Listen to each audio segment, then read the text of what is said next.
Tobago main ridge to me is the genesis. It's one area of renewal. You take a drive through the rainforest and you feel renewed. If you want to understand what Tobago is or who Tobago is, where did we start, I think the first place you should go is to the main ridge. If this reserve wasn't here, the island or beaches or fisheries would not have afforded the quality of life that we are presently enjoying on the island thus far. Well, the Main Ridge Forest Reserve is the oldest forest reserve in the Western Hemisphere, formed in 1776 for the purpose of rain. It was the first time globally under Western law that a natural resource was protected. At the time, during colonial times, most of the forest reserve and the lands around it were cultivated, mainly for sugar and cotton. We recognize it as a key watershed area for preserving agriculture, water, and even preserving life, maintaining life on the island. I think Tobagonians on a whole really and truly appreciate what the main ridge brings to us. One of the things, and this is where the EU came in very significantly, there's a recognition that we no longer knew the proper boundaries of the main ridge.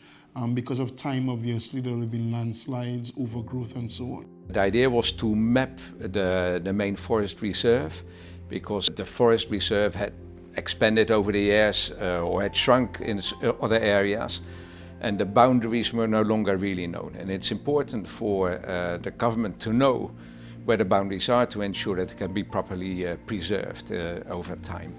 Once we have the boundary defined, we could avoid people encroachment. We'll know where the state reserve is, so we could ensure that the borders are cleared and basically protected. Our role was to provide the financing. Clearly, it was something that the government wanted to do, but they were lacking sufficient resources. And they were looking for experts who could do that. So we provided the funding, but we also secured the experts who could work with the Tobago House of Assembly on this particular project. As a surveying consultant, I had to design a methodology for mapping the reserve, and then we had to train the forest rangers to go out and map the reserve. We had to supervise them. How to find points and find our way back out of the forest with the GPS.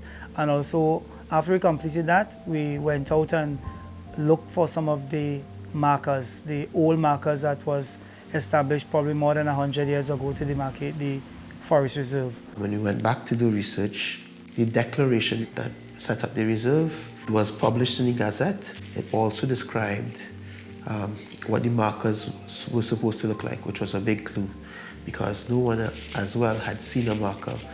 The project was extremely challenging, mainly because of the terrain. The terrain was extremely tedious. Although it was very difficult because the survey was initially done in 1921. They provided capacity building for the THA, the Forestry Department, people who could go into the forest and contribute to surveying the environment and the area. They also provided some technical tools to ensure GPS mapping. We are very thankful to the EU for coming in to lend us the support to get this done. Because again, through this and the information that we have collected from the IFPAM project, we use that as the foundation for the application for UNESCO recognition for the Main Ridge and Northeast Tobago.